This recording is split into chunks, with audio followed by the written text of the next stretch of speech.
Hello fans, welcome to Magnetic Jigs TV. Biafrans, good morning, good afternoon, good evening, depending on your time zone. Live and direct from Biafra land, today being 27th of July 2025, we are bringing this news to you. Guys, it is happening in Okigwe, live and direct. Okigwe is very hot today. Okigwe is no-go area today. Please, if you have your loved ones in Okigwe, put call to them to make sure that they are okay. Because what happened today in Okigwe, being Sunday 27th of July 2025, no be small thing at all. A lot of gunshots, a lot of confrontations. The Biafra Liberation Army versus Musa and the Izuogu guys. No be small thing, I'm telling you guys, no be small thing what happened today in Okigwe.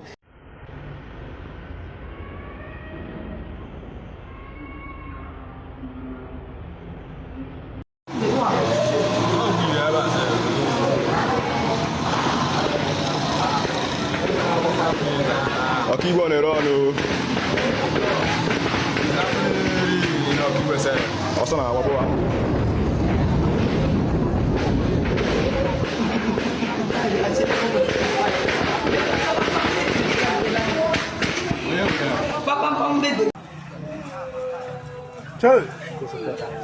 Liku support taga. Liku support taga. Liku support taga. Liku support taga. Liku support taga. Chineke. Liku support taga. Jesus. Liku support taga.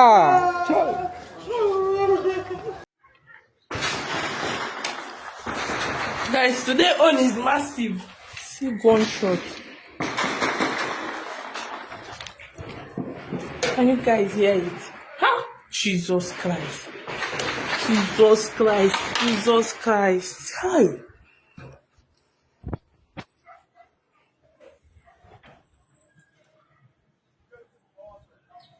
More. Hi. Everywhere is dry now. Stray bullets affected so many people. You can see this young man that's been carried on their shoulder. A stray bullet hit him. So many things, and it is also coming to our notice that a lot of our brothers always go out to look to know exactly what is happening whenever there is a gunshot. Please, whenever there is a gunshot, try and hide, try and protect yourself. Life first, even if you are trying to take a video or want to cover what is happening, please try and get a very close place that you will escape anything called stray bullets. Don't just throw yourself into the battlefield in order that you want to see exactly or all the things that happened. No, my dear brother and sister, no, don't do that. Preserve your life, okay? So it happened live and direct in Okigwe today. The Biafra Liberation Army dealt heavily with the Musa guys, the Izuogu guys today in Okigwe. Our bro very heavy hemeno. Ngwagano ntikano no onu a gentle de Yahoo. Gentle de Yahoo, I want to go around the Izuogu. Kahaya de nwa bute any shake points na obinetiti around the Izuogu. Because na obokwanya nwa na eme ihe na eme na around the Izuogu. That his hands are clean.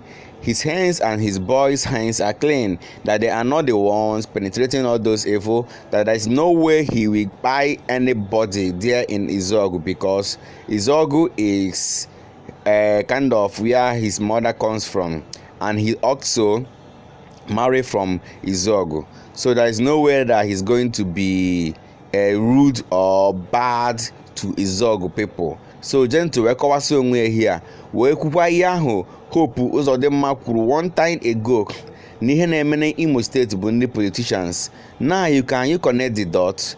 Can you see that indeed truthfully there are evil politicians? Mazi Nnamdi Kanu says similar thing in one of his court appearance. He said that he believed that all these things that is happening in Biafra land are being orchestrated from the evil politicians, that they are benefiting from this insecurity.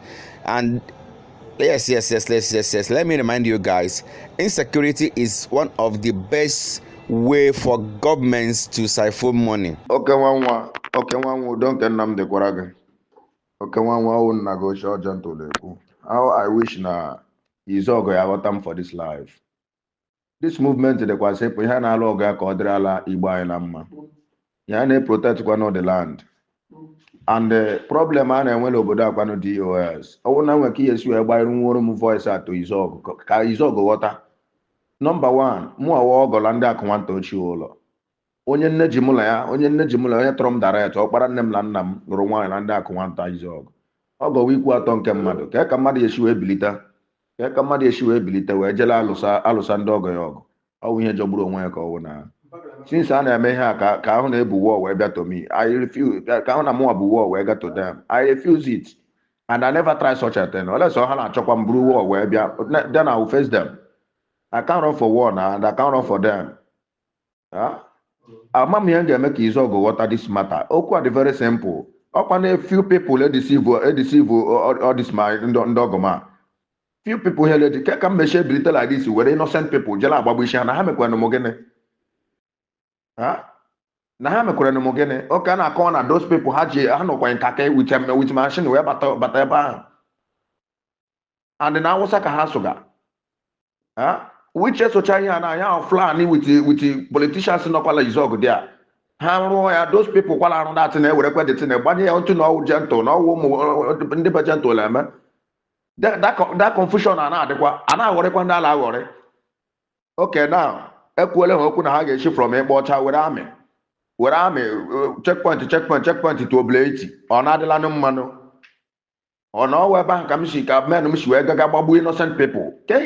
Why ka ihe mere our people ejigite ịghọta onwe ha for this life? Izuogu alụghị Izuogu la be nna m. Be nna m alụkwala Izuogu. Ka ihe wee esemokwu ka ihe bụ ihe ndị a niile wee na-aga. Chidi asị gị. Mgbe ihe mere Chidi I wasn't around.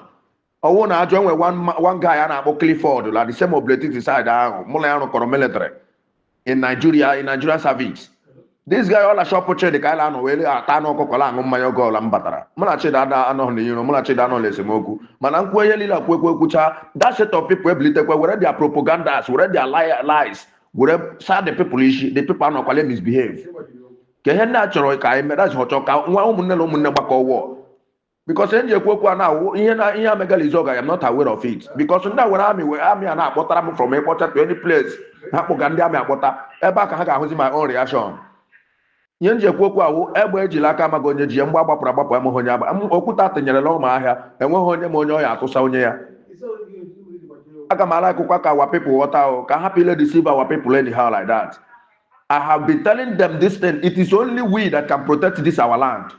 You see politicians, you cannot trust them. And they pụrụ ịghọta that na ndị Fulani, all these politicians, they know what they are doing. And they have ihe a na-benefit from all these insecurities. If ihe niile a na-eme na enwe ndị ji ewere eri ezigbo ego taa Izuogu anọ kịta. Ihe ameka na enwe ndị ji eri ezigbo ego taa Izuogu nọ kịta. Enwe ndị ji eri ezigbo ego taa Izuogu nọ kịta. Ka e mere awa people eji chọchọ inwe amamihe wee nye onwe ha. Ha mee ihe a na ha kwuo okwu a na-akwu ekwucha ha ewerekwa that the same thing wee refer ya to us na ọwa anyị nwa na-eme ndị ọzọ ndị ukwu na ndị nta ebilichie.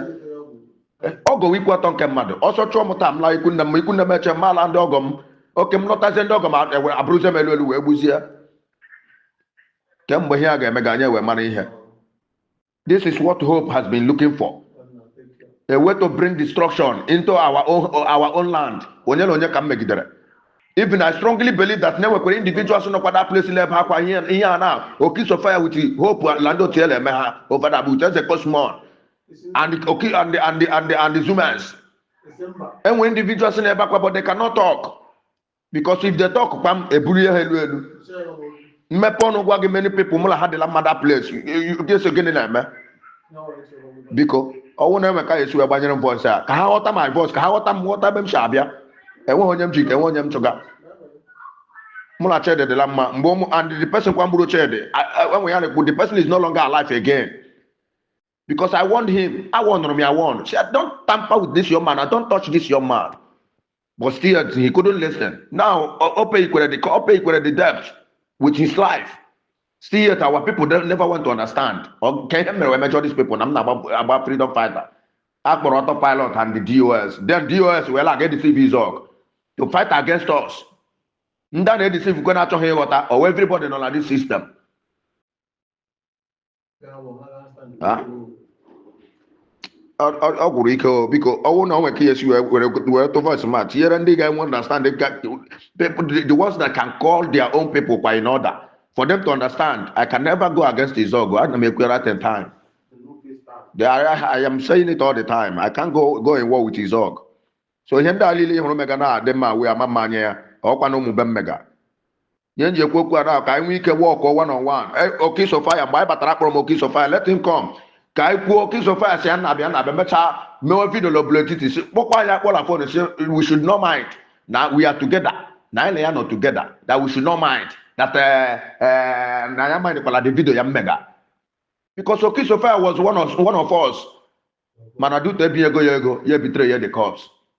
So biko ka akọlọ ndị ọgọm na ọda ka ha ghọta onwe ha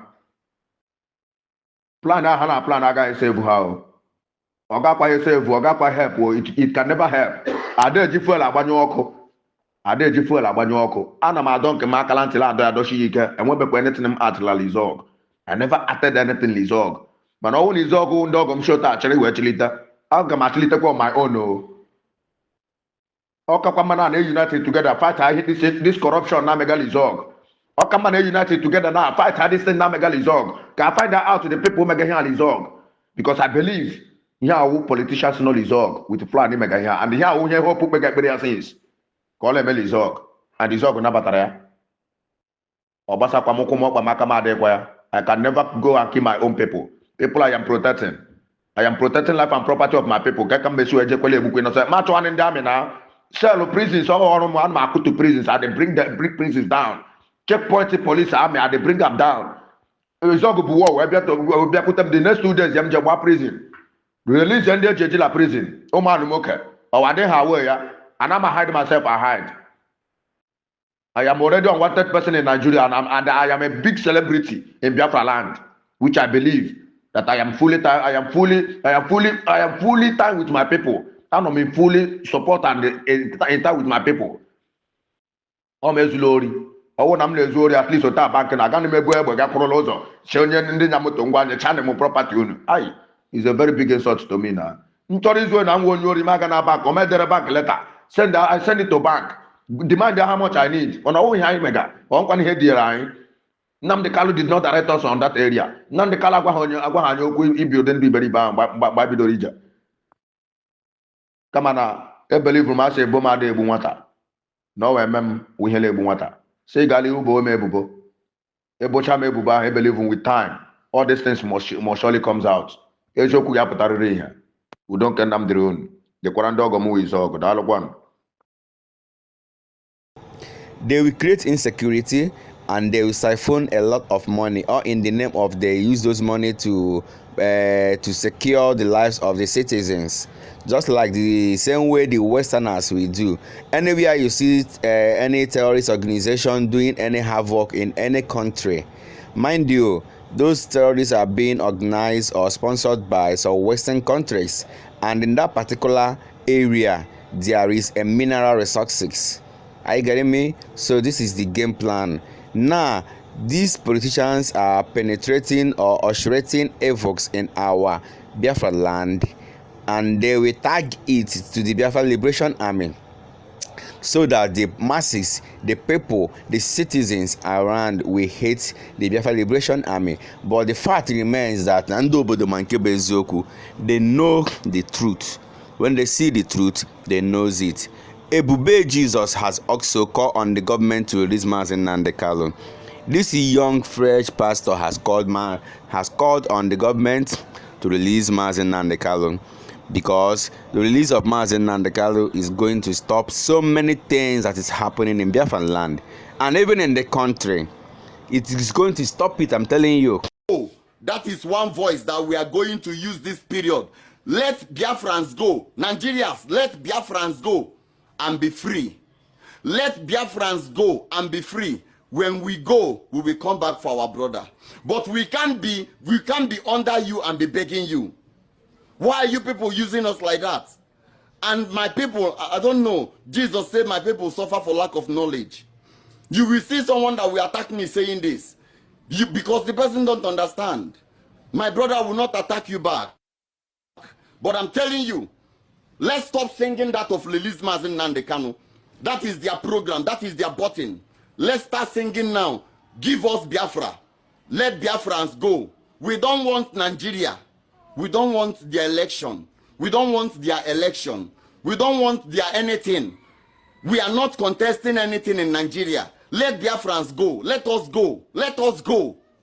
In one voice, let us go. You will see these people, their eyes will open. They will know that we know what they know now. Seizing that man there is distracting us so that we'll be singing, letting Nnamdi Kanu be released. Letting Nnamdi Kanu be released. We'll keep on singing it and they will do the next election. We'll become a slave again.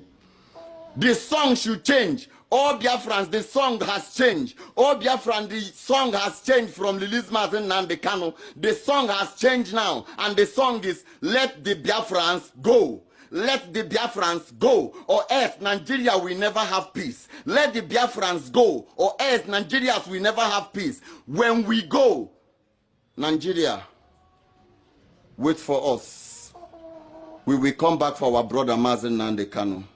If you don't release Mazin Nnamdi Kanu, then you are seeking war from Biafran, and the war you shall get. This one is Africa to Africa. Yes. Let our mindset open. Wisdom and knowledge is what we need from God. Wisdom and knowledge is what we need from God. Wisdom and knowledge is what we need from God.